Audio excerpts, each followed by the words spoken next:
थे? Basic tags, HTML file कैसे बनाते हैं जी।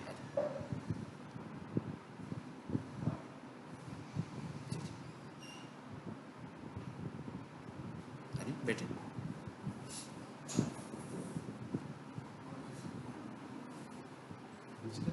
जी जी जी बैठे। बेसिक लेसन हमने देखा था कि भाई HTML फाइल हम लोगों ने कैसे बनानी है, और उसके बाद कुछ बेसिक टैग्स की बात की थी हमने। कौन से आपने लेसन क्लास मिक्स किए ना, पिछली 2 क्लासेस देख लीजिएगा, ठीक है। अच्छा, HTML फाइल बनानी सीखी थी, ओके। बेसिक टैग कौन से थे?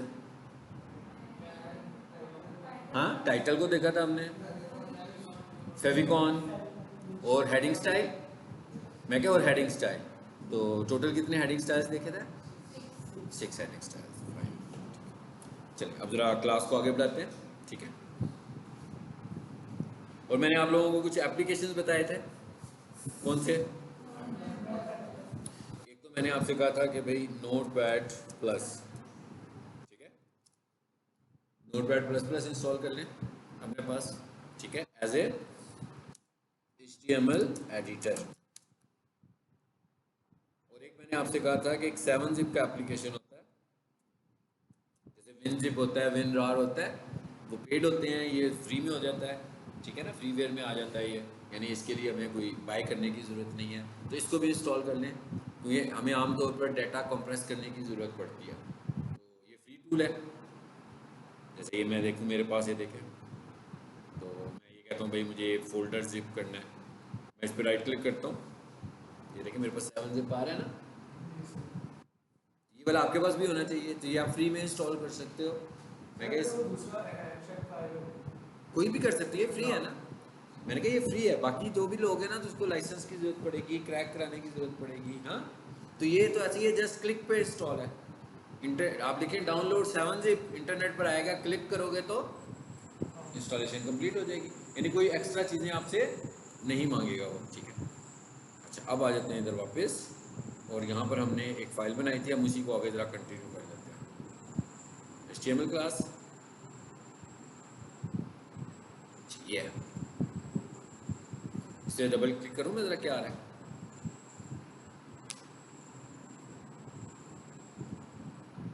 जी, जो न्यू स्टूडेंट्स हैं, आपका भी कोर्स है बेटा, आपका भी है, ठीक है। सो हमारी जो 2 क्लासेज हैं वो हुई हैं बेसिक, और मैं जो पढ़ाता हूँ उसकी रिकॉर्डिंग होती है, यानी जैसे मैं आज पढ़ा रहा हूँ तो मेरी रिकॉर्डिंग हो रही है लेक्चर की, ये भी आप देख सकते हैं, और जो मेरा पिछला लेसन है वो भी रिकॉर्ड हो चुका हुआ है, ठीक है। सो आप जो आपने मिस किया वो आप घर जाकर वीडियो देख सकते हो, इसी तरह स्क्रीन इंट्रैक्शन होगी और मेरी आवाज़ भी होगी जैसे मैं बोलने लगा हूँ, तो कोई इशू नहीं होगा आपको। जैसे ये हेडिंग स्टाइल्स आ रहे हैं, यहाँ तक हमने काम किया था कि भाई ये 6 हमारे पास हेडिंग स्टाइल्स हैं। अच्छा, अब इधर आ जाते हैं ज़रा, जैसे मैंने इस पर क्लिक किया तो हमने इस फाइल को एग्जीक्यूट किया, ऐसे ही है ना, क्लिक करके इस फाइल को रन किया, तो क्योंकि ये HTML फाइल है तो ये कहाँ पे रन हुई?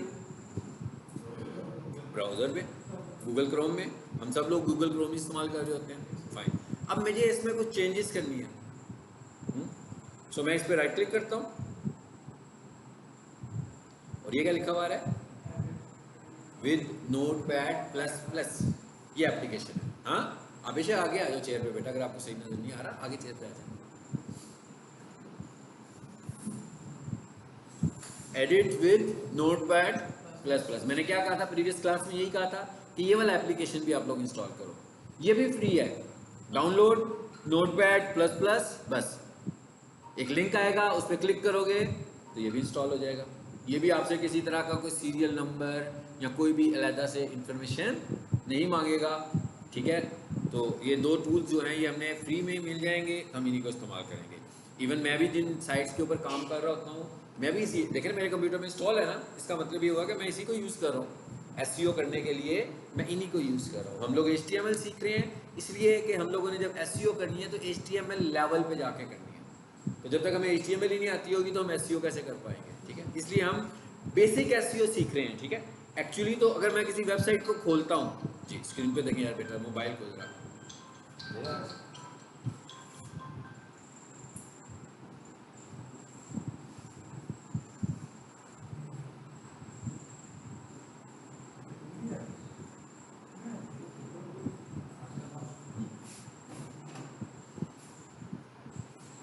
अब आप ये देख रहे हैं, एक्चुअली थोड़ा सा जो खास तौर पर न्यू स्टूडेंट्स आ जाएं उनको मैं बता रहा हूँ कि ये वाला काम जो है वो किस लेवल का है। ये तो वेब डेवलपमेंट का काम है भाई, ये तो वेबसाइट बनाने का काम है।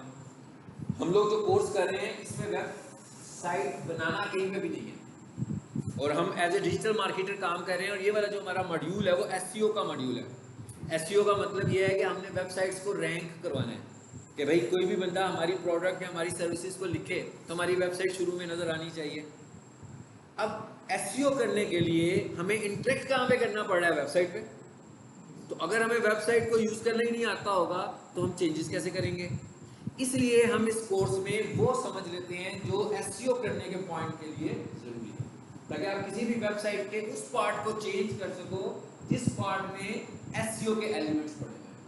और हमारा ये जो एसईओ एचटीएमएल हम सीख रहे हैं, हम सिर्फ उस लेवल तक सीख रहे हैं एसईओ करने के लिए। जैसे मेरे पास अगर कोई वेबसाइट आएगी, भाई देखो मैंने कोई एचटीएमएल फाइल नहीं बनानी, मुझे एक क्लाइंट ने अपनी वेबसाइट देनी है, उसने कहना है जनाब मेरी वेबसाइट रेडी है, 4 साल हो गए बने हुए, 1 साल हो गया बना हुआ, 6 महीनों से बनी हुई है, मगर गूगल पे रैंक नहीं होती है, गूगल के पहले पेज पे नहीं आती है। क्यों नहीं आती है? इसलिए कि उसके ऊपर गूगल ऑप्टिमाइजेशन नहीं हुई। सो हम जो काम करते हैं, हम वेबसाइट्स को ऑप्टिमाइज करवाते हैं और रैंक करवा के उसे पहले पेज पे हमने लाना होता है। तो उसके लिए हमें वेबसाइट एडिट करनी आनी चाहिए। तो ये वाला जो पार्ट है हमारा, वो वेबसाइट एडिटिंग हम लर्न कर रहे हैं, हम एसईओ नहीं कर रहे, अभी शुरू ही नहीं हुई हमने एसईओ, ठीक है। जब तक हम वेबसाइट एडिट करना नहीं आता होगा उस वक्त तक हम एसईओ भी नहीं कर पाएंगे। तो ये जो हमारा पहला फेज है उसमें हम एचटीएमएल एडिटिंग सीख रहे हैं। इवन हम लोगों ने पिछली क्लास में एचटीएमएल फाइल भी बनाई, सीखा ना कैसे बनाते हैं। लेकिन प्रैक्टिकली जब मैं किसी वेबसाइट की एसईओ करूंगा, जी जी जी यही हो रही है, आ जाए।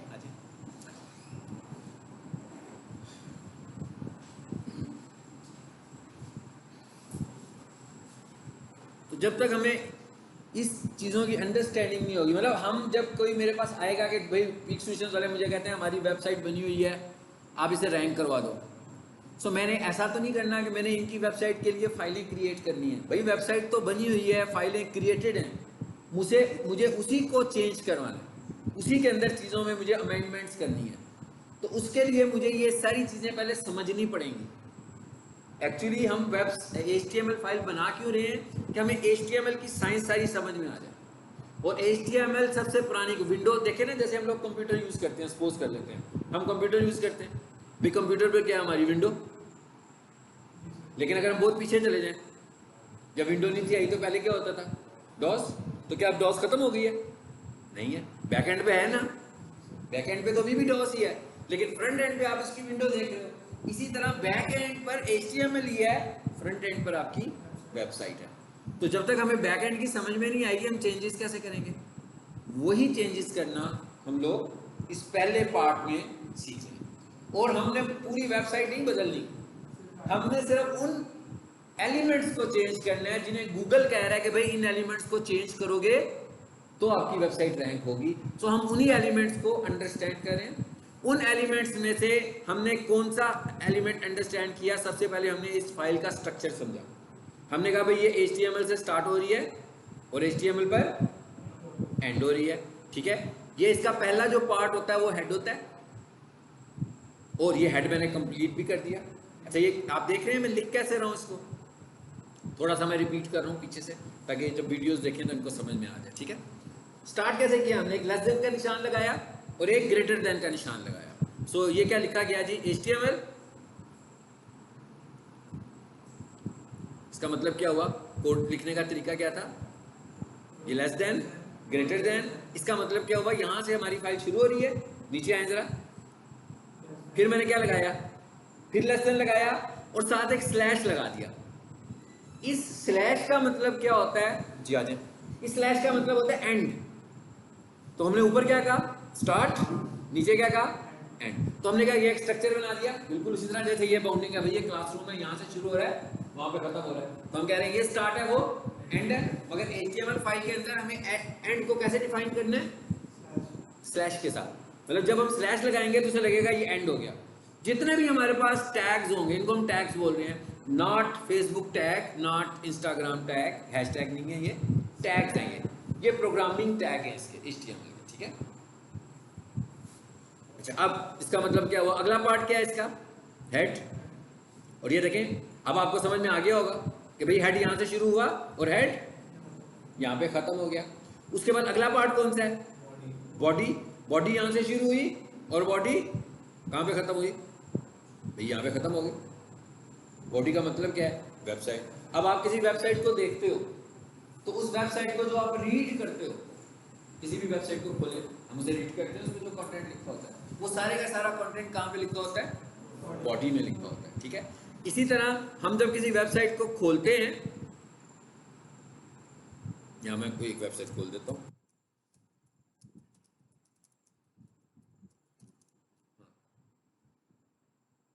एक वेबसाइट मैं खोल रहा हूं, मैं कह रहा हूं ये वाला पार्ट कहां पर है, कहां पर है, बॉडी में। और अभी फिलहाल हमें ये माउस मैंने ऊपर रखा इस जगह पे, तो यहां पर एक मैसेज आ रहा है, साथ में एक छोटी सी तस्वीर आ रही है। ये वाला जो काम हुआ हुआ, ये जो दो एलिमेंट्स हमने लगाए हुए हैं, ये दो एलिमेंट्स हमने कैसे लगाए हैं, हेड में। ये वाली चीजें हमने हेड में डिफाइन की है। ये जो फाइल है HTML की, इसका स्ट्रक्चर बिल्कुल ह्यूमन बॉडी की तरह का ही है। आपने देख लिया ना, ह्यूमन बॉडी की तरह ही है ना भाई, हमारी बॉडी का अपनी तो यही स्ट्रक्चर है, हेड, बॉडी और फुटर, बिल्कुल इसका भी यही स्ट्रक्चर है। तो इसको समझना हो तो आप ह्यूमन बॉडी के स्ट्रक्चर को अपने ज़हन में लाएं, आपको HTML फाइल का स्ट्रक्चर समझ में आ जाएगा कि भाई HTML की फाइल कहाँ से शुरू होती है, हेड से। सेकंड पार्ट कौन सा होता है, बॉडी का। तीसरा पार्ट कौन सा होता है, फुटर का। फाइल कंप्लीट है। ठीक है, फुटर के पार्ट को हमें डिफाइन करने की जरूरत ही नहीं है। जहाँ पर हम बॉडी एंड कर रहे हैं, इसके नीचे अगर मैं कुछ लिखूंगा वो कहाँ पे लिखा जाएगा, फुटर पे एंड पे लिखा जाएगा, यानी फुटर पे लिखा जाएगा। तो फुटर को हम डिफाइन नहीं कर रहे हैं, बल्कि बॉडी के एंड पे क्या है, फुटर ही है सारे का सारा। ठीक है, अच्छा अब आ जाते हैं इधर, और इसके अंदर जो पहला टैग आ रहा है, जिन्होंने आज क्लास ली है मैं उनको लिंक शेयर करूंगा, वो पूरा लेक्चर सुनिएगा। अभी मैं आपको एक, आप समझ लो समराइज कर रहा हूँ पुराने लेसन, ठीक, ताकि आपको समझ आएगी इसमें। वो लेक्चर भी ऐसे ही होगा, मेरी रिकॉर्डिंग ही है क्लास की। अगला क्या है, टाइटल। यहाँ से टाइटल स्टार्ट हो गया, वेबसाइट के ऊपर एक टाइटल लिखा हुआ है हमने, my first class of HTML। सो यहाँ आकर देखें यही लिखा हुआ है, यही टाइटल है ना, ठीक है। और ये टाइटल स्टार्ट किया और ये टाइटल एंड कर दिया। अच्छा, उसके बाद साथ में एक तस्वीर लगाई है हमने। तो तस्वीर के लिए हमें किस चीज़ की ज़रूरत है, सबको पता है भाई, इमेज की ज़रूरत है। सो हमें पहले ये समझना होगा, थोड़ा सा हमारा बेसिक कंप्यूटर नॉलेज ठीक होना चाहिए कि हमें ये पता होना चाहिए भाई इमेजेस क्या होते हैं, इमेजेस के फॉर्मेट क्या होते हैं, कॉपी कैसे होता है। फिर आई होप के जो लोग डिजिटल मार्केटिंग कर रहे होते हैं उन्हें ये सब कुछ पता होता है। मतलब ये बेसिक बातें हैं, क्योंकि ये बेसिक बातें नहीं पता होंगी तो इस मीन वो तो फाउंडेशन के स्टूडेंट्स बनने चाहिए ना, डिजिटल मार्केटिंग के स्टूडेंट्स नहीं बनने चाहिए। तो अब आगे तस्वीर लग रही है, तो इसका मतलब क्या हुआ, ये क्या चीज़ है, सबको पता नहीं PNG क्या है, इमेज फॉर्मेट। तो आपने जब टाइटल बार में तस्वीर लगानी है तो उसका इमेज PNG होना चाहिए, ठीक।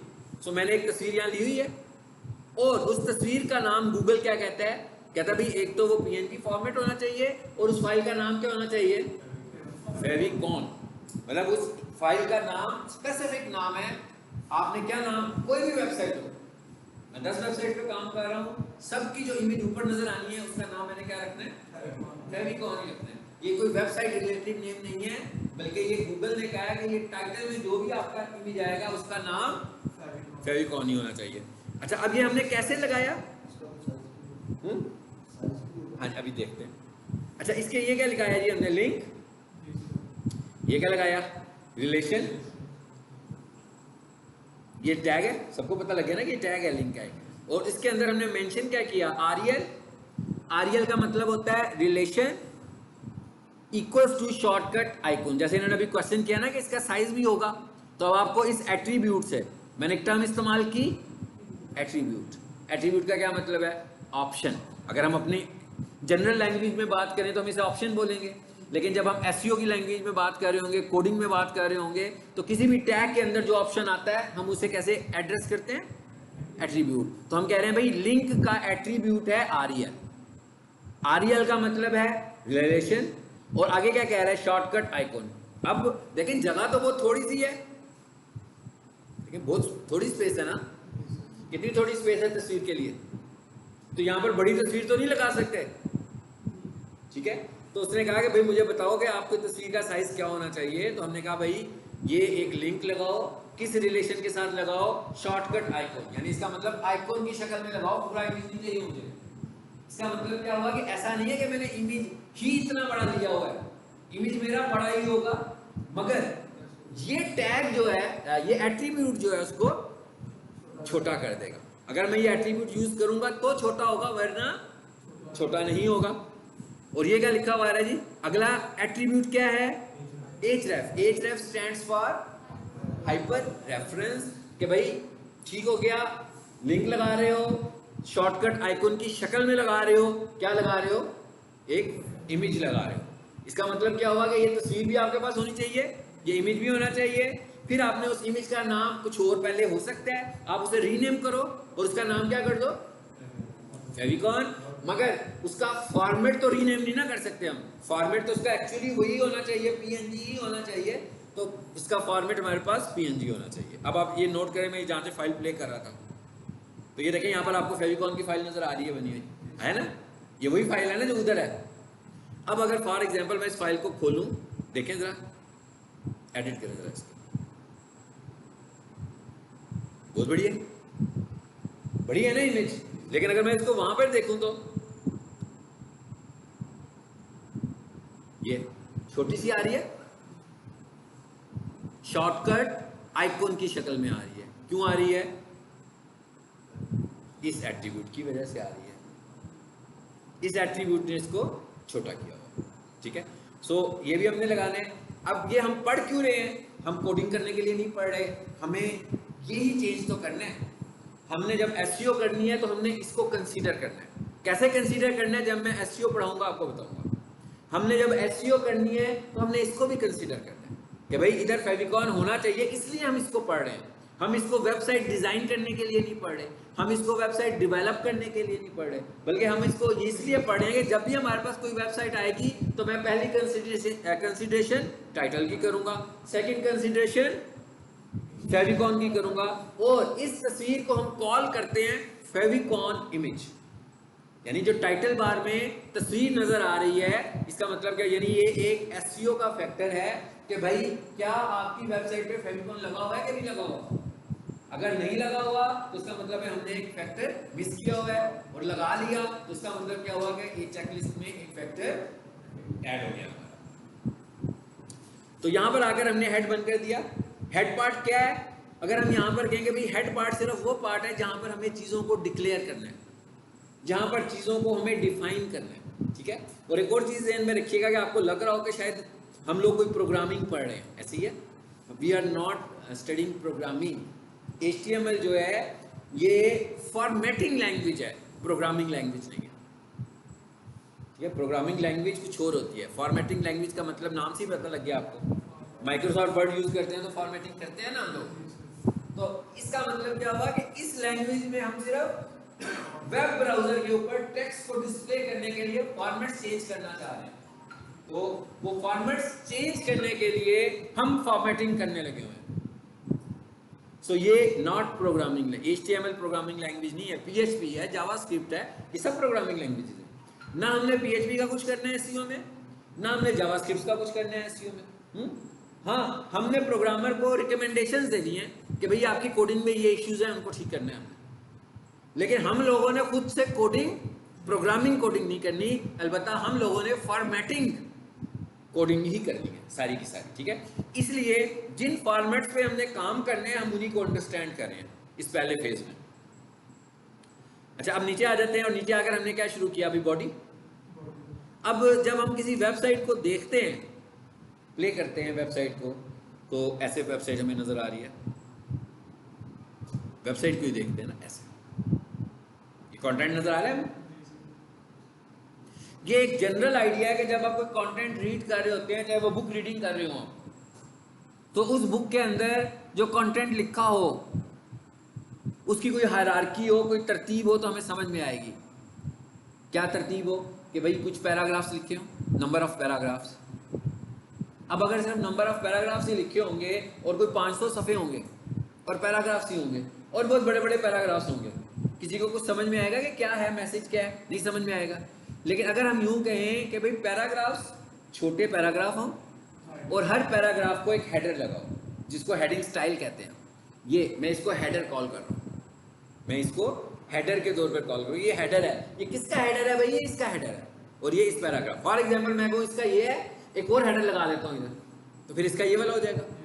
अब जितने पैराग्राफ्स होंगे, अगर ये इसका हेडर आ गया, फायदा क्या हो रहा है इससे? आपको पता लग रहा है ना, समझ में आ रहा है कि पढ़ क्या रहे हो आप, रीडिंग क्या कर रहे हैं, वो हेडर इसको डिफाइन कर रहे हैं, तो आप कंफर्टेबल हो गए, कंफर्टेबल हो गए। इसी तरह जो वेबसाइट है हमारी, गूगल हमें क्या कहता है? गूगल हमें कहता है कि भाई आपने जो पैराग्राफ्स लिखने हैं, बेशक आप छोटे छोटे पैराग्राफ्स लिखो, लेकिन आपको क्या करना है, अपने पैराग्राफ्स को हेडर्स में कन्वर्ट करना है, क्योंकि हेडर्स आपको बताएंगे कि भाई ये मैसेज क्या है आपका। थोड़ी देर के लिए हम वेबसाइट को छोड़ते हैं और हम जनरल बुक रीडिंग में आ जाते हैं। तो जब हम बुक रीडिंग कर रहे होते हैं तो उस वक्त भी हेडर की बहुत इंपॉर्टेंस है ना। अगर किसी बुक में हेडिंग्स नहीं लगी होंगी तो आपको समझ में नहीं आएगा। इसी तरह जब आप लोग एग्जाम वगैरह देते हो तो आपके पास जो सबसे पहला थीम होता है वो यही होता है ना कि भाई हेडिंग्स के साथ लिखो। हेडिंग्स के साथ लिखोगे तो अगले को आपका पॉइंट समझ में आएगा कि आप कहने क्या जा रहे हो। ठीक है, सो गूगल हमें क्या कहता है? गूगल हमें ये कहता है कि भाई आपने अपना जो कंटेंट बनाना है लोगों के लिए, कि लोग आपकी वेबसाइट पर आएं और आपके कंटेंट को रीड करें, तो आप अपने कंटेंट को हेडिंग स्टाइल्स में लिखो। अच्छा, कंटेंट को हेडिंग स्टाइल में लिखने का मतलब क्या? ये तो नहीं है कि सारी चीजें हेडिंग में लिखते जाएंगे हम। मतलब वो क्या कह रहा है? कहता है पैराग्राफ बनाओ और हर पैराग्राफ के ऊपर एक हेडिंग स्टाइल लिखो। जैसे हम लोग बचपन में बुक रीडिंग करते हैं, सो बुक रीडिंग जब हम कर रहे होते हैं बचपन से, मैं कहता हूँ क्लास 1 का स्टूडेंट, क्लास 2 का स्टूडेंट जब वो बुक रीडिंग करता है तो बुक्स का एक स्पेसिफिक फॉर्मेट होता है। सबसे ऊपर एक चैप्टर शुरू हुआ, ऐसे ही है ना, चैप्टर का नाम, पहला टॉपिक आया तो क्या हुआ, हेडिंग लिखी होती है, लेकिन उसके सामने ना एक नंबर भी लगाया होता है, उन्होंने लगा होता है ना बुक में, 1 डॉट लगाया होता है उन्होंने, और एक हेडिंग आ जाती है। उसके बाद नीचे क्या आ जाता है? पैराग्राफ आ जाता है। अच्छा, उसके बाद नीचे आते हैं हम, तो नीचे सम टाइम आएगा 2 और एक हेडिंग। तो आप लोगों को क्या समझ आता है? अच्छा, अब अगर मैं ये कहूँ कि 2 नहीं लिखा हुआ बल्कि लिखा हुआ आ रहा है 1.1, और फिर इसका मतलब क्या हुआ? सब हेडिंग। ठीक है, अब ये वाली साइंस हमने आज तक कभी किसी स्टूडेंट को पहले सिखाई हो? नेचुरली समझ में आती है ना। लगे ये पढ़ाते नहीं हम पहले कि भाई तुमने बुक रीडिंग इस तरह करनी है और तुमने 1.1 का मतलब ये लेना है, 1.2 का मतलब ये लेना है, 2 का मतलब ये लेना है। इसी तरह अगर मुझे 1.1 की हेडिंग करनी हो, सब हेडिंग करनी हो, फिर क्या करेंगे? मैं कह रहा हूँ 1.1 तो एक हेडिंग हो गई ना। ये देखें, मैं कह रहा हूँ ये 1.1 आ गई, 1 आ गई पहला, फिर मैंने कहा, फिर मैंने यहाँ पे कुछ लिख दिया अभी बहुत कुछ ना, देखें, फिर मैंने कहा कि अब आ गया 1.1, फिर इसका कंटेंट आ गया, फिर अब मैं ये कह रहा हूँ, मुझे भी खत्म नहीं हुई बात, मुझे लग रहा है कि 1.1 की अभी कुछ और तफसीलात नहीं है, फिर मैं क्या करूँगा? 1 के 2, तो इसका मतलब क्या हुआ? अब ये क्या हुआ?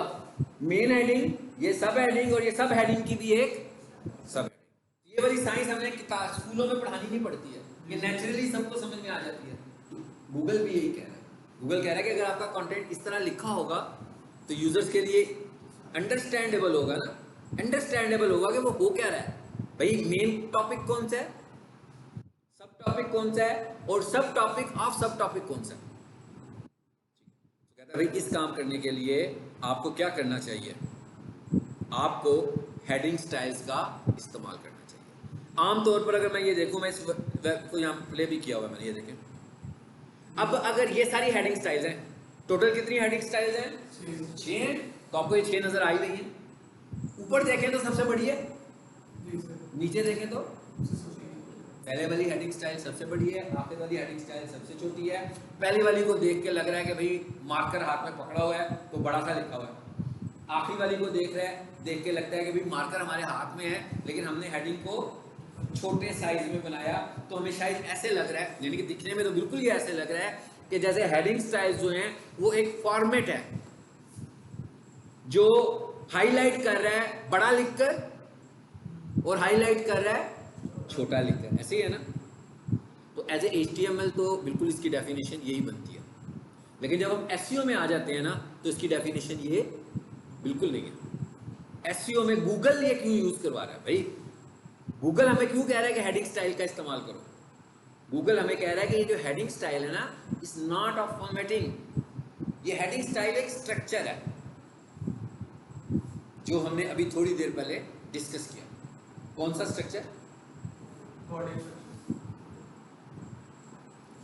स्ट्रक्चर किस चीज का स्ट्रक्चर? मैं कह रहा हूं ये एक स्ट्रक्चर है, ये वाला स्ट्रक्चर भाई, ये स्ट्रक्चर नहीं, ये स्ट्रक्चर है। 1, 1.1, 1.2, 1.2.1 ये स्ट्रक्चर है। इसका मतलब क्या हुआ? कहता है जब आप लिखोगे ना H1 तो गूगल को पता लग जाएगा भाई आपका ये मेन टॉपिक है आपका। तो जब आप H2 का इस्तेमाल करोगे और उसके ऊपर H1 लगा होगा और नीचे 3 H2 आ जाएंगे, इसका मतलब क्या होगा कि भाई ये जो H2 है ना, ये H1 के सब टॉपिक्स हैं। उसके बाद जब H2 के नीचे आप H3 को 2 लगाओगे या एक H3 लगाओगे तो फिर गूगल क्या समझेगा? अब आपको समझ में आया कि हेडिंग स्टाइल दिखने में तो हमें लग रहा है कि ये HTML के पॉइंट से ये फॉर्मेटिंग है, लेकिन SEO के पॉइंट से बिल्कुल फॉर्मेटिंग नहीं है, बल्कि SEO के पॉइंट से ये क्या है? स्ट्रक्चर।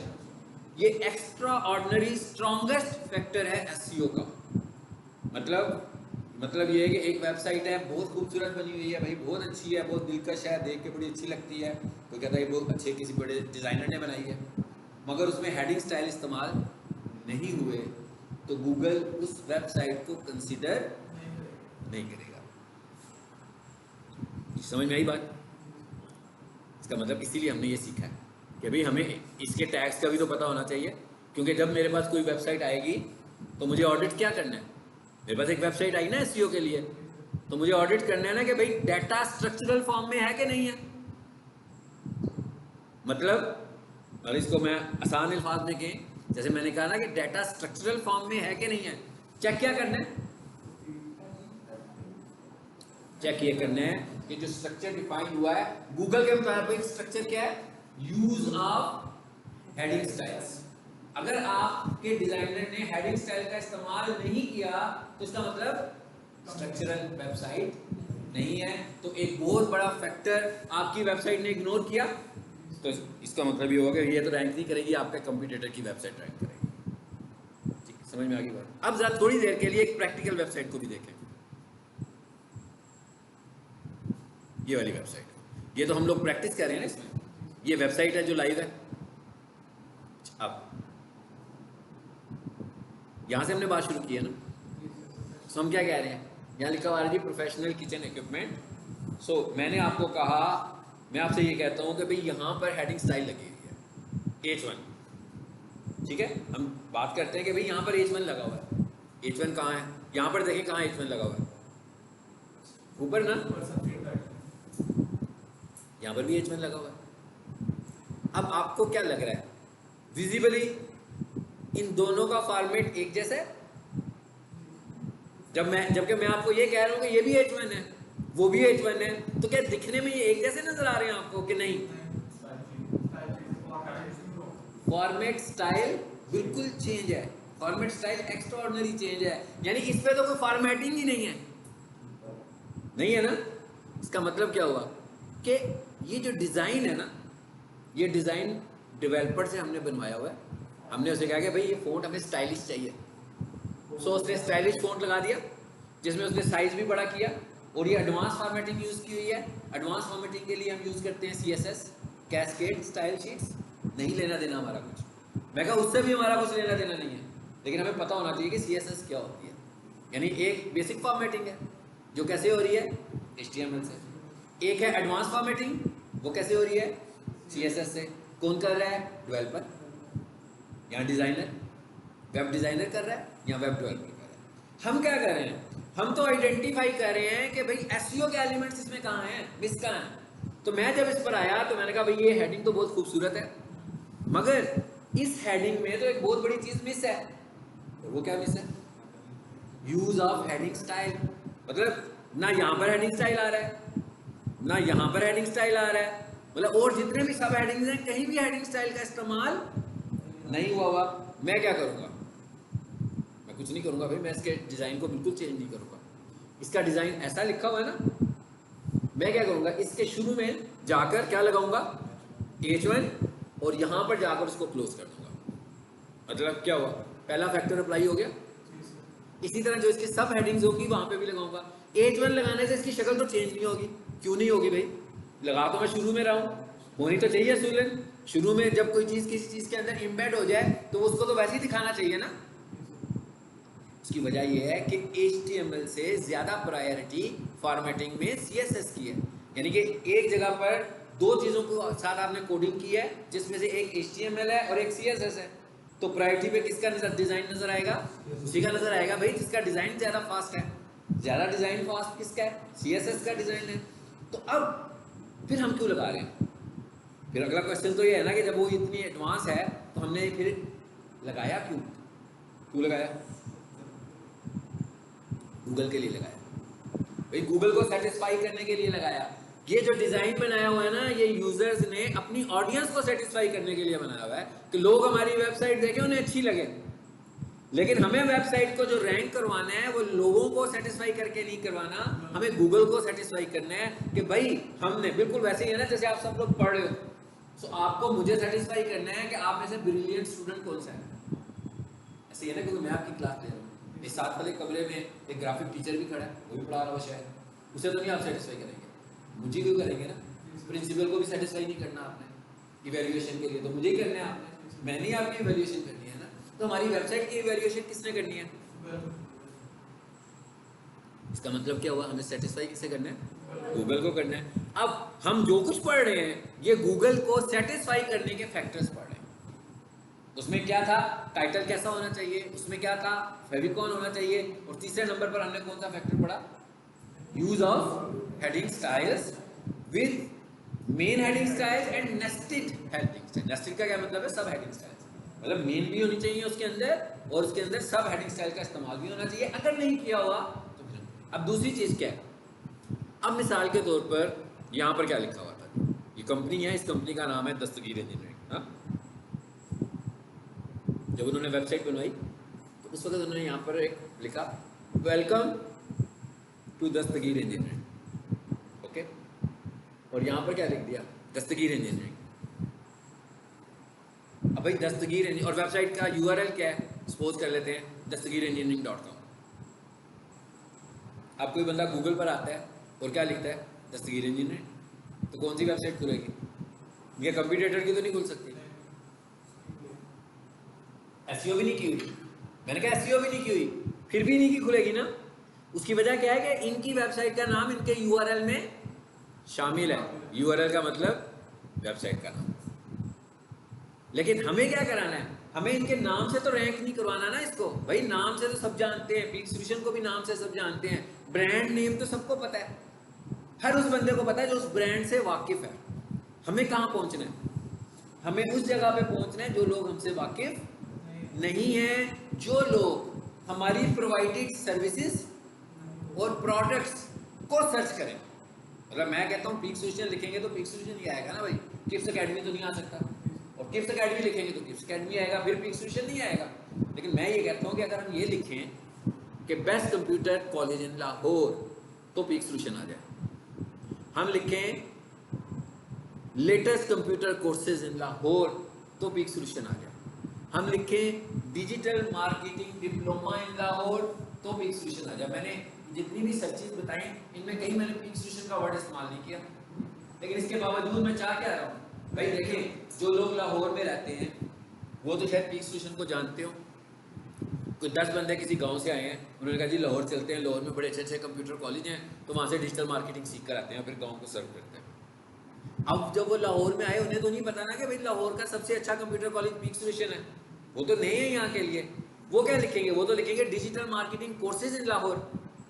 हम चाहेंगे कि पीक सॉल्यूशन पहले नंबर पर आए, ताकि जब वो पहले नंबर पर आएगा तो उनको लगेगा कि भाई ये वाला कॉलेज जो है वो सबसे अच्छा कॉलेज है। वो पीक सॉल्यूशन तो नहीं जानता था, उसने गूगल पे पीक सॉल्यूशन सर्च नहीं किया, उसने लिखा बेस्ट, बेबी उसने अपने गाँव में ही किया कि best computer college in Lahore, तो फिर सूचना आ गया ऊपर, तो उन्होंने कहा हाँ भी यहाँ से जाके सीखते हैं। अब अगर फॉर एग्जाम्पल नहीं आता, कोई और आ जाता है, तो इसका मतलब है कि हमारी तो इंटरनेट मार्केटिंग ठीक भी नहीं है और हमारी एसईओ भी ठीक नहीं है। हमें इन वर्ड्स पे अपने कॉलेज अपनी प्रोडक्ट को रैंक करवाना है। तो इस मकसद के लिए अब मेरे ये जो बात मैंने अब दोबारा शुरू किया है, इसका मतलब क्या है? इसका मतलब ये है कि भाई टाइटल में क्या होना चाहिए? कीवर्ड। कीवर्ड क्या होते हैं? हमारी सर्चेस, जो हमारी ऑडियंस सर्च कर रही है उनको हम कीवर्ड, ये हमारा कीवर्ड टॉपिक है, बहुत बड़ा टॉपिक है जो हम आगे जाके पढ़ेंगे, हमने इसको नहीं डिस्कस किया, ठीक है। इसको आसान करने के लिए हम अभी सिर्फ ये समझ रहे हैं कि कीवर्ड्स क्या होते हैं। कीवर्ड्स वो वर्ड्स हैं जो लोग सर्च करना चाहते हैं, जो भी लोगों की सर्चेज हैं। एक बंदा लैपटॉप खरीदना चाहता है, वो कोई सर्च लिखेगा। एक बंदा मोबाइल खरीदना चाहता है, वो गूगल पे जाके कुछ लिख देगा। एक बंदे का माउस खराब हो गया, उसने माउस खरीदना है, वो माउस के मतलब कोई चीज़ लिखेगा। इसे हम सर्च बोल रहे हैं। इसे हम सर्च भी कह सकते हैं, इसे हम सर्च क्यूरी भी कह सकते हैं, इसे हम सर्च फ्रेज भी कह सकते हैं आम लैंग्वेज में। भाई जिसने ये सब कुछ करना है उसने डिजिटल मार्केटिंग तो की नहीं हुई, तो वो उसे कीवर्ड तो नहीं कहेगा ना, कि कहेगा? उसके लिए ये कीवर्ड नहीं है, उसके लिए तो ये क्यूरी है। तो उसको क्या चाहिए, वो क्या बाय करना चाह रहा है, ये उसकी क्यूरी है। लेकिन हम इसको कीवर्ड के तौर पर ट्रीट करेंगे, एसईओ एक्सपर्ट्स इसको कीवर्ड के तौर पर ट्रीट करेंगे। इसका मतलब क्या हुआ कि यहाँ पर क्या होना चाहिए हमारा? कीवर्ड। दस्तगीर इंजीनियरिंग नहीं होना चाहिए, यहाँ पर दस्तगीर इंजीनियरिंग नहीं होना चाहिए। फॉर एग्जाम्पल यहाँ लिखा था ना वेलकम टू दस्तगीर इंजीनियरिंग, तो मैंने हटा दिया, तो वो जो कंपनी का मालिक होगा वो कहेगा भाई क्या किया तुमने, तो मेरा नाम ही हटा दिया मेरी कंपनी का। हाँ ये क्या है? मैं से कहूँगा भाई यहाँ पर आपका कीवर्ड चाहिए, यहाँ पर आपका नाम नहीं चाहिए। हाँ आपको नाम लिखना है ना, तो यहाँ पर छोटा नाम लिख लें, जरा सब मैसेज के तौर पर नाम लिख लें। और वहां पर भी मैं उसको हेडिंग नहीं कहूँगा, वहां पर मैं उसको सब हेडिंग भी नहीं कहूँगा। क्यों? मैंने इन हेडिंग्स और सब हेडिंग्स में कीवर्ड यूज करने हैं। अगर कीवर्ड यूज करूंगा तो गूगल उन्हें कीवर्ड समझेगा, अदरवाइज क्या है? मिसाल के तौर पर यहाँ लिखा था वेलकम टू दस्तगीर इंजीनियरिंग, ठीक है। सो मैंने क्या किया, मैंने वेलकम टू दस्तगीर इंजीनियरिंग को H1 लगा दिया। तो गूगल के मुताबिक मैसेज क्या गया गूगल को?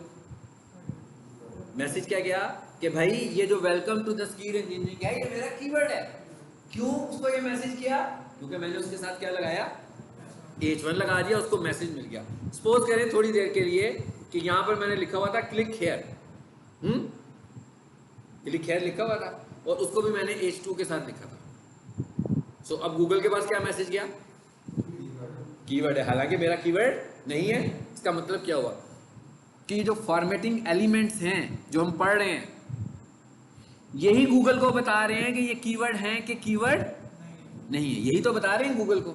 जैसे मैंने ये लिखा हुआ है वी आर लीडिंग, उसके आगे लिखा हुआ आ रहा है प्रोफेशनल किचन इक्विपमेंट। भाई ये माइक्रोसॉफ्ट वर्ड में अगर ये पैराग्राफ लिखें और इसी तरह आप लिखना चाहते हो, तो आप सबको मेरा ख्याल अंदाजा हो रहा होगा कि हमने ये बोल्ड किया हुआ है। ऐसे ही है ना, सबको पता लग रहा है ये बोल्ड हुआ हुआ है, स्ट्रॉन्ग किया हुआ है, बोल्ड किया हुआ है। अब अगर यहाँ पर ये ना लिखा होता, यहाँ पर ये लिखा हुआ आ रहा है इन, मैंने इनको बोल्ड कर दिया, ठीक है, मैंने इनको बोल्ड कर दिया। अब गूगल क्या समझेगा? ये मेरा कीवर्ड है। अब आपको साइंस समझ में आ रही है कि हम कर क्या रहे हैं? बेसिकली गूगल ने ना हमें कुछ चीजें दी हैं कि भाई ये चीजें हैं, इनको अपनी वेबसाइट पे इस्तेमाल करो। और कहाँ इस्तेमाल करो? जिन्हें तुम कीवर्ड कहते हो। अगर मैं उन्हें उन जगह पर इस्तेमाल करूंगा जो मेरे कीवर्ड्स नहीं है, लेकिन गूगल क्या समझेगा? कीवर्ड ही समझेगा। सपोज करते हैं एक वेबसाइट है, उसने कीवर्ड पे एम्फेसिस ही नहीं किया हुआ, उसने अपनी ब्रांड के कीवर्ड्स बनाए ही नहीं, बल्कि एक जनरल सी वेबसाइट टाइप कर दी, कंपोज कर दी, लिखकर किसी इंग्लिश के बंदे से कहा कि भाई मुझे अपना एक मैसेज लिखकर दे दो, अबाउट का मैसेज लिखकर दे दिया। उसने कीवर्ड्स की बात ही नहीं की, लेकिन उसने जो मैसेज लिखा उसमें उसने कुछ वर्ड्स को बोल्ड स्ट्रॉन्ग कर दिया, कुछ को हेडिंग स्टाइल बना दिया। अब वो उसकी कीवर्ड्स ही नहीं है, लेकिन गूगल क्या समझेगा? उन सबको कीवर्ड समझेगा। मिसाल के तौर पर मैं कहता हूँ मैंने एक वेबसाइट में लिखा हेलो, और हेलो को मैंने स्ट्रॉन्ग कर दिया, बोल्ड कर दिया, तो गूगल क्या समझेगा? ये कीवर्ड है, हालांकि ये मेरा कीवर्ड नहीं है। बेसिकली गूगल कीवर्ड कैसे समझ रहा है?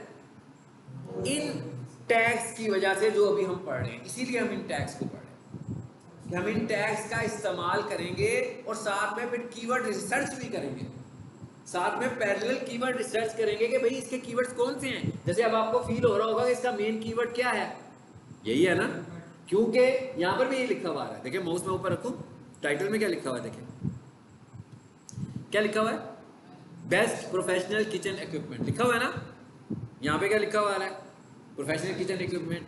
अच्छा ये देखिए पैराग्राफ में क्या लिखा हुआ है, अब आपको समझ में आ रही है कि एक ही मैसेज है, ये वो मैसेज है जो लोग सर्च कर रहे हैं। सो हमने उसे कीवर्ड बताने के लिए टाइटल में भी यूज किया, हमने उसे कीवर्ड बताने के लिए हेडिंग स्टाइल भी यूज किया, और हमने उसको बताने के लिए कि ये कीवर्ड है पैराग्राफ के अंदर उसको बोल्ड भी किया। आई होप आपको समझ में आया होगा यूज ऑफ हेडिंग स्टाइल्स, ठीक है। और ये कैसे यूज होंगे ये पता लग गया आपको। हेडिंग स्टाइल शुरू करेंगे और इसको क्लोज करेंगे। अच्छा एक चीज समझ लेते हैं टेक्निकल पॉइंट HTML का, कि HTML के अंदर हमारे पास दो तरह के टैग्स हैं, एक को हम बोलते हैं पेयर टैग्स और एक को हम बोलते हैं सिंगुलर टैग्स। पेयर का मतलब क्या हुआ, नाम से पता लग रहा है कि भाई पेयर की शक्ल में बनाना है, क्लोज करना है। और एक का मतलब है सिंगुलर टैग कि क्लोज करने की जरूरत ही नहीं है, यूज होते ही क्लोज हो जाता है, ऑटो क्लोज। यानी एक दफा स्टार्ट किया उसने एक ही दफा आपको ऑप्शन देना है, दूसरी दफा नहीं देगा। हेडिंग स्टाइल जो है ये पेयर टैग है, टाइटल जो है ये पेयर टैग है। एक सिंगुलर टैग भी मैं इस्तेमाल कर देता हूं आपको, देखिएगा। ये मैंने एक टैग इस्तेमाल किया, एसईओ से इसका कुछ लेना देना नहीं है, सिर्फ मैंने समझाने के लिए। माइक्रोसॉफ्ट वर्ड में कुछ लिखते हैं, नीचे वाली लाइन में जाना हो तो क्या करते हैं, एंटर करते हैं। ये समझे एंटर हो गया। BR का मतलब लाइन ब्रेक, तो जब BR लगाओगे तो इसका मतलब क्या हुआ कि हम नीचे वाली लाइन में जाना चाह रहे थे। इसको सेव करें, इस पर आए जरा, रिफ्रेश करें इसको। अब यहाँ पर गैप आएगा, यहाँ गैप आएगा ना, देखें जरा आता है, आ गया गैप। अब ये जो BR का टैग है ये पेयर टैग नहीं है, ये सिंगुलर टैग है। आपने देखा ना मैंने इसके साथ एंड नहीं लगाया, आपके सामने लिखा, मैंने एंड के बगैर लिखा, इसको एंड के बगैर लिखा, तो ये सिंगुलर टैग है। लेकिन जो पेयर टैग्स हैं उन्हें एंड करना जरूरी है। फॉर एग्जांपल मैं H1 का एंड ही ना करूं, इसका मतलब क्या होगा, जो कुछ एंड तक मैं लिखूंगा वो सारे का सारा H1 ही बन जाएगा। इसलिए हमें इसको एंड करना पड़ेगा कि भाई ये सिर्फ यहां तक है, सारा नहीं है। अच्छा इसके लिए अब जो हम देखें एज ए HTML वैलिडेटर कि भाई HTML को क्या अच्छा लगता है, कहता है चाहे आप पेयर टैग यूज कर रहे हो चाहे आप सिंगुलर टैग यूज कर रहे हो, लेकिन आप इसे क्लोज जरूर करो। अभी हम दूसरी बात कह रहे हैं, तो जो सिंगुलर टैग है उसे ऐसे क्लोज कर दो। आप कैसे, देखो उसने एकदम हाईलाइट कर लिया, उसको पसंद आ गई ना बात, कहता है ये ठीक हो गया। अब हुआ क्या, स्टार्ट के अंदर ही एंड हो गया, क्योंकि इसने स्टार्ट होती तो एंड हो गया था ये, लेकिन ये हमने HTML की वैलिडेशन के लिए साथ मेंशन कर दिया ताकि वो HTML को अच्छा लगेगा, HTML को अच्छा लगेगा कि भाई आपने मेरा सारा फॉर्मेट अडॉप्ट किया हो, ठीक है। अगर मैं इसको नहीं लगा रहा तो ब्रेक फिर भी लग रही है, एरर तो कोई नहीं आ रहा, लेकिन अगर ये काम करूंगा तो इससे कुछ थोड़े से पॉइंट्स ज्यादा अच्छे हो जाएंगे हमारे। तो जो सिंगुलर टैग्स होंगे उनको साथ ही ऐसे क्लोज कर दो, नाम नहीं लिख रहा मैं दोबारा BR, जो पेयर टैग है उसको क्लोज करते हुए मैं दोबारा नाम भी लिखता हूं, है ना। हेडिंग H1 को एंड किया तो /H1 किया, H2 को एंड किया तो /H2 किया, लेकिन इसको एंड किया तो सिर्फ स्लैश, क्योंकि भाई नाम तो पहले ही लिख दिया होगा।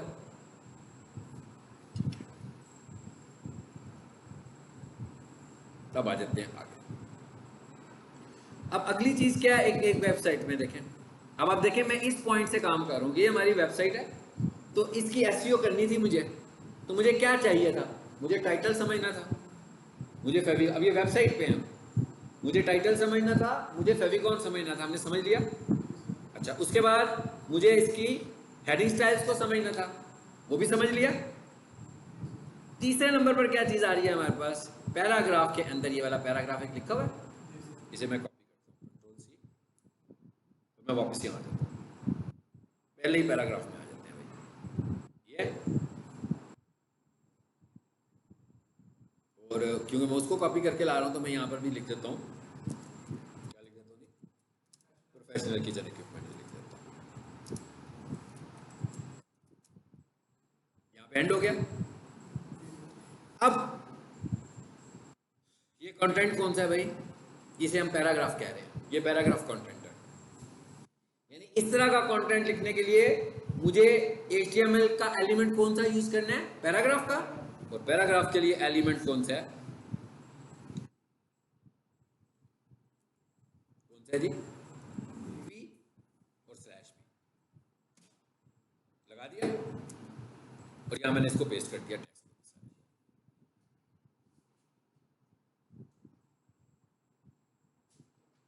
जरा मैं मल्टीपल लाइन में कर दूं ताकि आपको एक ही जगह पे नजर आ जाए, सारा स्क्रॉल ना हमें करना पड़े। हाँ, चलो भाई खत्म हो जाओ, आ गया एक ही लाइन में। ये ऊपर से पता लग रहा है, ये पैराग्राफ स्टार्ट हुआ, ये पैराग्राफ एंड हुआ। सेव करें जरा इसको, रिफ्रेश करते हैं।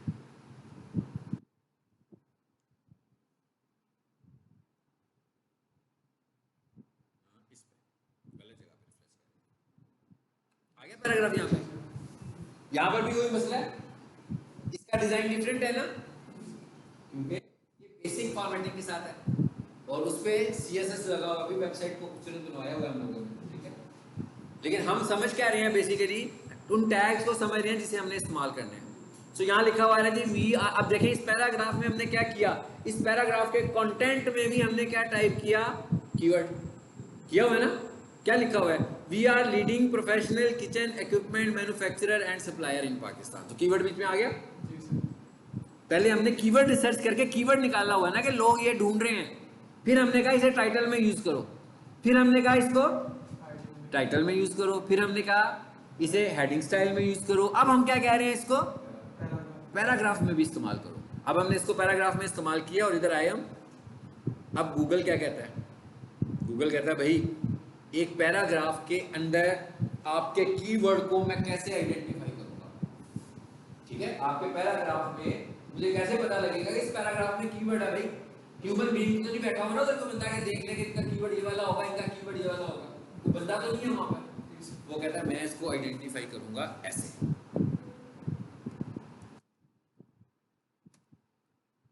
समझ में आई कैसे आइडेंटिफाई कर रहा है, ये बोल्ड के HTML टैग से, और ये भी पेयर टैग है। भाई अगर मैं बोल्ड लगा के छोड़ दूंगा तो सारे का सारा कंटेंट ही बोल्ड हो जाएगा ना। तो मैंने कहा नहीं भाई सिर्फ कीवर्ड बोल्ड करो, ताकि गूगल आपके कीवर्ड के लिए प्रोफेशनल किचन को नहीं ढूंढ रहा, वो किसको ढूंढ रहा है, पैराग्राफ में बोल्ड को ढूंढ रहा है। तो आपने जिसको भी बोल्ड किया होगा गूगल के मुताबिक वही आपका कीवर्ड है। तो अगर मैं इसका मिसयूज करूंगा तो काम खराब हो जाएगा, उल्टे कीवर्ड चल पड़ेंगे हमारे। हाँ, यानी कि वो कीवर्ड्स पे काम ही नहीं होगा जो हमारा कंप्यूटर कीवर्ड्स पे काम कर रहा होगा। अच्छा, अब जरा इसको सेव करके देखते हैं अब क्या होता है। फील पर हुआ, बोल्ड हो गया ना। दिखने में हमें लग रहा है कि ये फॉर्मेटिंग की है, लेकिन ये फॉर्मेटिंग मैंने क्यों की है, देखें अब यही वाली फॉर्मेटिंग अब मेन वेबसाइट पे देखें मैंने की हुई है कि नहीं की हुई है। हालांकि हमने डिजाइन इसको किसी और तरीके से करवाया, डिजाइन हमने इसको किससे करवाया, CSS से। लेकिन गूगल का कोई भी फैक्टर CSS पूरा नहीं कर रहा। गूगल के जितने भी फैक्टर्स हैं वो कौन पूरा कर रहा है, HTML पूरे करने लगा हुआ है, क्योंकि वो HTML के टैग्स को आइडेंटिफाई कर रहा है। अच्छा, अब इसके लिए हमारे पास दो टैग्स होते हैं, एक ये वाला बोल्ड का, बोल्ड पुरानी HTML का टैग है भाई, जब से HTML स्टार्ट हुई है। उसके बाद एक इसका थोड़ा सा इंप्रूव टैग आ गया और उसका नाम था स्ट्रॉन्ग, ये भी बोल्ड ही है, ठीक है। और इसमें कोई शर्त नहीं है कि आप बोल्ड यूज करें कि स्ट्रॉन्ग यूज करें, भी दोनों कर सकते हो। हाँ, कभी बोल्ड कभी स्ट्रॉन्ग, क्योंकि आप चेंज देखोगे तो आपको कोई चेंज नहीं नजर आएगा, ये वैसे का वैसा ही रहेगा, कोई चेंज। फिर हमने उस पर देख लिया, इस पे देख नहीं हुआ ना, एग्जैक्टली वैसा ही बोल्ड है, मतलब बोल्ड भी बोल्ड करेगा, स्ट्रॉन्ग भी बोल्ड करेगा, ठीक है। सो अगला फैक्टर हमारे पास ये वाला आ गया। अच्छा, अब थोड़ी देर के लिए हम सोचें कि भाई ये वाला जो लिखा हुआ है ना, बोल्ड किया हमने, और पांचवें और छठे हेडिंग स्टाइल को देखें, पांचवें को देख लें। हाँ, तो ये तकरीबन एक जैसा फॉर्मेट है, ऐसे ही है ना, साइज वाइज उसने भी बोल्ड किया हुआ है, साइज भी उसने ये किया हुआ है, तो हम थोड़ी देर के लिए सोचते हैं कि हम बोल्ड नहीं यूज करते, फिर क्या ख्याल है हेडिंग स्टाइल 5 या 6 इस्तेमाल कर लेते हैं? तो इसमें कोई कबाहत है कि कर लें? आपका क्या आइडिया? दोनों एक जैसे ही हैं जी। बाकी के स्टूडेंट्स की क्या राय है? हाँ, मैं कर लेना चाहिए कि नहीं करना चाहिए? सीक्वेंस कौन सा?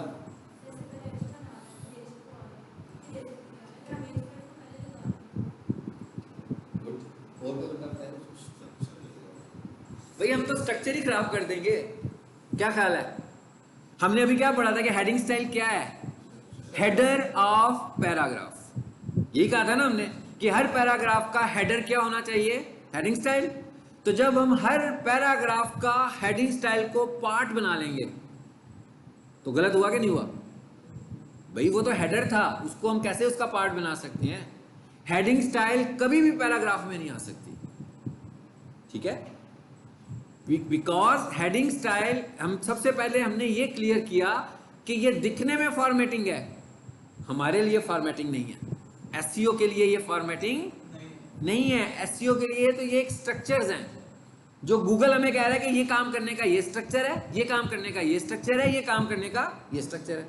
तो अभी हम इसको ट्रीट कर रहे हैं format, so it is not format. Google के मुताबिक ये फॉर्मेट नहीं है भाई, ये तो स्ट्रक्चर है। और स्ट्रक्चर क्या है?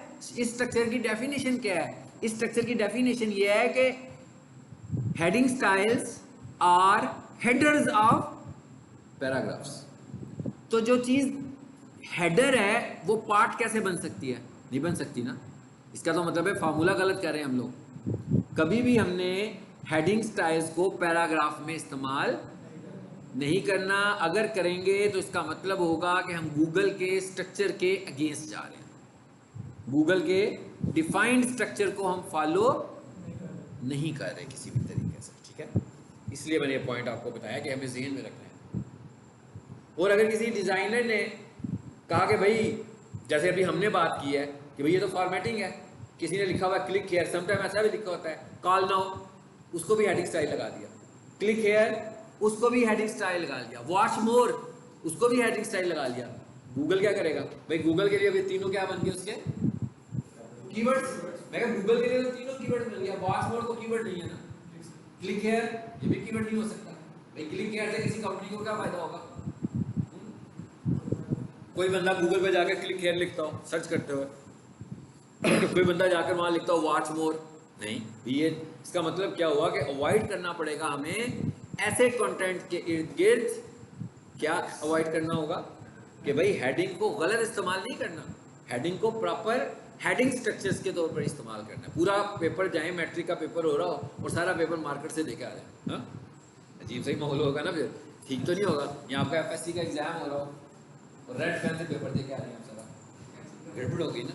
तो ये इसका भी एक स्ट्रक्चर है ना, जैसे वो स्ट्रक्चर है, इसका भी एक स्ट्रक्चर है, जिस स्ट्रक्चर को हमें फॉलो करना है। अगर हम उस स्ट्रक्चर को फॉलो नहीं करेंगे तो गड़बड़ हो जाएगी। और बेसिकली एसईओ क्या है? एसईओ प्री डिफाइंड रूल्स हैं कुछ गूगल के। वो कहता है भाई इनको फॉलो करोगे तो जो तुम्हारे कंपटीटर्स होंगे, मैं चेक करूंगा कि तुम ज़्यादा फॉलो कर रहे होगे, तुम्हारा कंपटीटर ज़्यादा फॉलो कर रहा है। अगर तुम ज़्यादा फॉलो करोगे मैं तुम्हें रैंक पे कर दूंगा। अगर आप फॉलो करोगे तो आप ऊपर आ जाएंगे, वो फॉलो करेगा तो वो ऊपर आ जाएगा। जिसने ज़्यादा स्टैंडर्ड्स फॉलो किए होंगे वो रैंक हो जाएगा, ठीक है? सो ये अब हम लोगों ने काफ़ी सारे इसके फैक्टर्स अंडरस्टैंड कर लिए, ठीक है? जिन स्टूडेंट्स ने हमें आज ज्वाइन किया है उनको मैं अभी अपना मोबाइल नंबर दूंगा, मुझे व्हाट्सएप पर मैसेज कीजिएगा, ठीक है? मैं आप लोगों से एक व्हाट्सएप चैनल का लिंक शेयर करूंगा, आपने उसे फॉलो करना है, लिंक को फॉलो करना है, चैनल को, व्हाट्सएप चैनल को। उसके अंदर लेक्चर्स की प्लेलिस्ट होगी, उस पर क्लिक कीजिएगा, आप यूट्यूब पर चले जाएंगे और आप पिछले आज का लेसन तो आपने अभी भी सुन लिया, घर जाके फिर सुन लीजिएगा। जब मैं इसे अपलोड करूंगा, हमारा हर नया लेक्चर जो होता है वो अगले दिन 12 बजे तक अपलोड होता है, ठीक है? तो जो प्रीवियस लेक्चर्स होंगे वो तो अपलोड हुए होंगे, ऑलरेडी हुए होंगे। तो आपने आज का लेक्चर और पीछे वाले 2 लेसन्स, वैसे तो मैंने उसकी रिकॉल कर दिया है, शुरू में रिकॉल किया मैंने उसी लेक्चर को जो पिछले 2 लेक्चर्स थे ना, लेकिन शॉर्ट किया था मैंने। उसको दोबारा से सुनेंगे तो आपको सारा समझ में आ जाएगा, ठीक है? मैंने इसलिए रिकॉल किया कि जब आप वीडियो देखें तो आपको अंडरस्टैंडिंग मिल रही हो पुरानी 2 बातें हमने की हैं वो क्या की हैं, तो उसे आप जाकर सुनेंगे तो आप बिल्कुल क्लास के साथ मिल जाएंगे, ठीक है, इस क्लास के साथ।